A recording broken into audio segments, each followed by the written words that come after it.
Buenos días, mis queridos hermanos. Vamos a continuar meditando en la epístola del apóstol Pedro, siempre. En la época que vivió el apóstol Pedro, después de la muerte de nuestro Señor Jesucristo, fue una época, mencionábamos al principio, muy turbulenta, de mucha penalidad, de mucha angustia para el pueblo cristiano, persecución, muerte. En fin, vivían con mucha tribulación. Y el apóstol les escribe para darles fortaleza. Esa misma situación es la que nosotros en la actualidad también vivimos. Muchas veces tenemos temor. Quizás uno de los mayores temores que nosotros tenemos siempre es el temor a la muerte. Cuando estamos en una habitación, en una cama, postrados, siempre viene ese temor a la muerte. ¿Qué va a pasar si yo me muero? Y es algo natural y normal. Precisamente el apóstol nos escribe esta su epístola para darnos fortaleza precisamente a nosotros, como se la dio en su oportunidad a estos expatriados.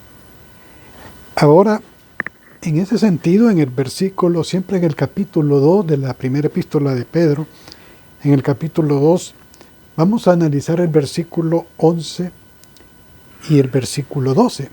Ya anteriormente habíamos visto que nosotros, y nos habían dado todas las características, el apóstol de lo que éramos. Que ahora somos linaje de Dios, pueblo escogido, nación santa. Todas esas son las características que Dios nos ha dado y que Dios les daba como una parte de la fortaleza. Ahora vean cómo el apóstol les habla a estas personas en el versículo 11 y 12.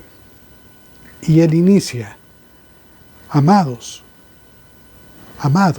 yo os ruego, como extranjeros y peregrinos, que os abstengáis de los deseos carnales que batallan contra el alma, manteniendo vuestra buena manera de vivir entre los gentiles, para que en lo que murmuran de vosotros como de malhechores, glorifiquen a Dios en el día de la visitación, al considerar vuestras buenas obras. Es interesante cómo el apóstol Pedro inicia con una forma de expresarles amados, como queridos, y les dice: yo os ruego. Como apóstol, él pudiera haber ordenado, tenía toda la autoridad apostólica para hacerlo, les pudiera haber ordenado, pero él utiliza otra palabra: yo os ruego. Y eso muchas veces sucede en la vida del creyente, que tiene en algún momento autoridad y siempre trata de imponer y jamás pedir las cosas por favor, ni decir yo os ruego. Él está mostrando mucha humildad del apóstol. Dice que él dice yo os ruego. O sea que el apóstol puede mandar como apóstol, pero como pastor él ruega. Y utiliza ahorita dos términos, dice: yo os ruego como a extranjeros y peregrinos. Extranjeros y peregrinos. Un término que ya había utilizado anteriormente. Un extranjero nos muestra precisamente que nuestra patria, ya lo decíamos, yo hacía la referencia de mi nacionalidad salvadoreña de este país, pero mi nacionalidad no es esta. Mi patria está en el cielo. Tu patria está en el cielo, no está acá. Tu patria está en el cielo. Al igual que nuestra ciudadanía. Nosotros somos ciudadanos del cielo. Hemos sido nacidos en la carne, pero ahora tenemos una nueva vida en el espíritu. Ahora ya no somos nacidos de la carne, sino que hemos nacido del espíritu cuando hemos aceptado a Jesucristo como nuestro Salvador personal. Por lo tanto, somos miembros de la familia de Dios. Somos miembros de la familia de Dios. Eso lo podemos ver en Efesios 2:19. Busquemos qué es lo que nos dice Efesios 2:19. Veamos Efesios 2:19. Dice que, y vimos, Efesios 2:19, así dice, así que ya no sois extranjeros ni advenedizos, sino conciudadanos de los santos. O sea que ahora somos conciudadanos de los santos y miembros de la familia de Dios. Qué glorioso es eso para nosotros, ¿verdad? Ya que como ahora nosotros somos nacidos del Espíritu, somos miembros precisamente de la familia de Dios, somos ciudadanos del cielo y nuestra patria no está aquí, está en los cielos. Es lo que nos está diciendo el apóstol Pedro. Por lo tanto, debemos de sentirnos dichosos de eso, porque esa es nuestra esperanza. Y ahí es donde él utiliza también otro término, que utiliza el término peregrinos. El peregrino es una persona, mujer o hombre, que va en tránsito. Como cuando uno dice, bueno, yo voy en tránsito a Costa Rica, yo voy en tránsito a este lugar, porque va de paso. La palabra utiliza, y el apóstol utiliza peregrinos, precisamente porque estamos pasando de un lugar a otro. Somos del mundo, estamos en el mundo, pero no somos del mundo. Nuestra patria está en los cielos y nosotros estamos en tránsito. Por lo tanto, cuando nosotros nos sintamos afligidos o con ese temor de morir, pensemos que nuestra patria y nuestra ciudadanía está precisamente en los cielos y que nosotros vamos para allá. Y que nuestra vida espiritual, o cuando formamos parte de la familia, fue cuando creímos en el Señor Jesucristo, recibimos a nuestro Señor Jesucristo y fuimos bautizados en el Espíritu. Al ser bautizados en el Espíritu, somos nuevas criaturas y familia del Señor Jesucristo. Formamos parte de esa familia espiritual, esa familia de Dios. Por lo tanto, no nos debería de dar temor. Y eso es lo que muchas veces sucede cuando estamos en un funeral.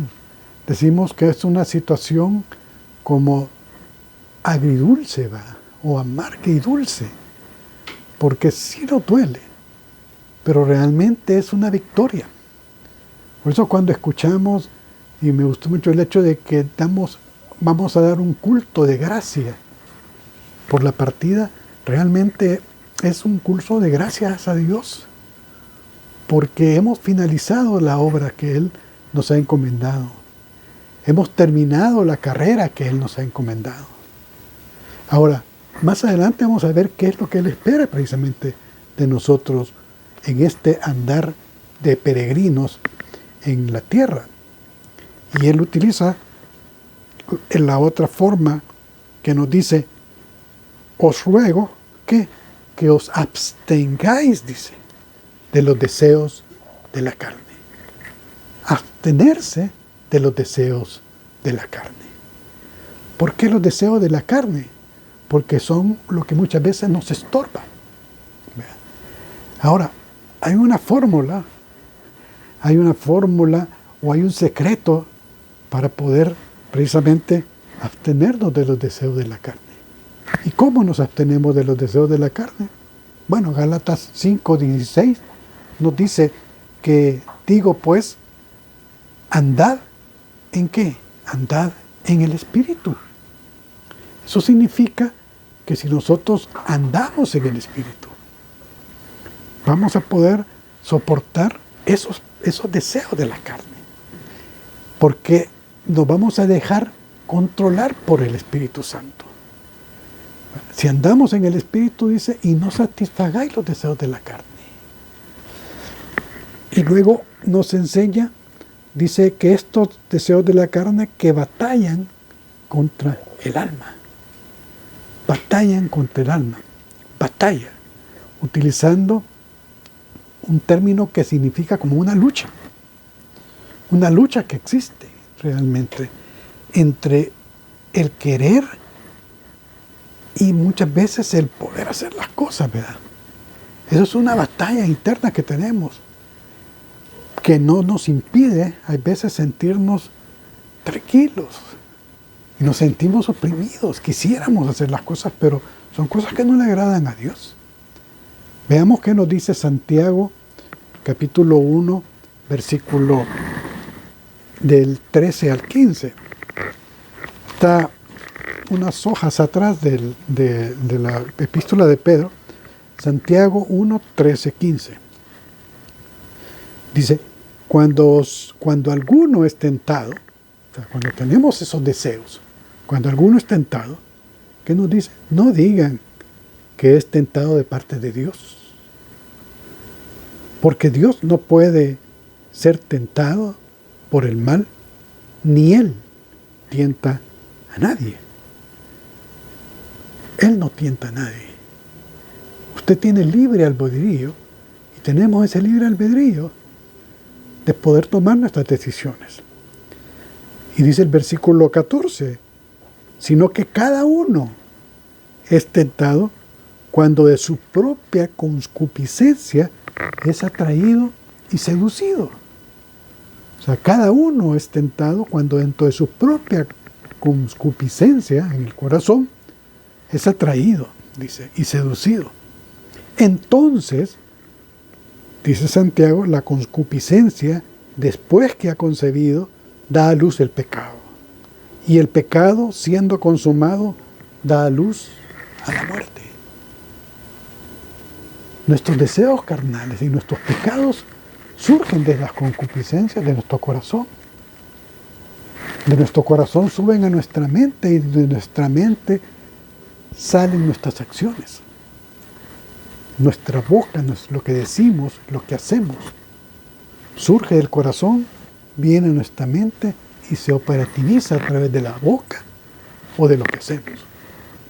Cuando somos seducidos precisamente por esa concupiscencia. Entonces, Él nos habla de esa batalla que tenemos con ese deseo desordenado de querer hacer el mal. Ahora, ¿qué es lo que dice el versículo 12? Dice, manteniendo buena vuestra manera de vivir entre los gentiles. Manteniendo buena vuestra manera de vivir. Eso es lo que Él quiere de nosotros. Que tengamos una buena manera de vivir entre los gentiles, para que en los que murmuran de vosotros como de malhechores, glorifiquen a Dios en el día de la visitación al considerar vuestras buenas obras. En los tiempos del apóstol Pedro, los cristianos se les acusaba mucho de malvados. Incluso se les acusaba de canibalismo de niños en ese tiempo. Y ellos rechazaban la adoración a Herodes y eran perseguidos y morían fácilmente. Los atrapaban y morían. Tenían muchas presiones, al igual que las tenemos nosotros. Pero sabemos que nuestra ciudadanía está en el cielo y nuestra esperanza está en Jesucristo. En Él tenemos que poner nuestra esperanza. Y el secreto para soportar todo eso es que nos dejemos controlar por el Espíritu Santo. Oremos para que el Señor nos ayude. Padre, en este día te alabamos y glorificamos, Señor. Y te pedimos que tú nos ayudes, Señor, a soportar esos deseos carnales, Señor, esa lucha que tenemos contra el alma, Padre Santo. Permítenos correr la batalla como tú quieres. En el nombre de Cristo, amén y amén.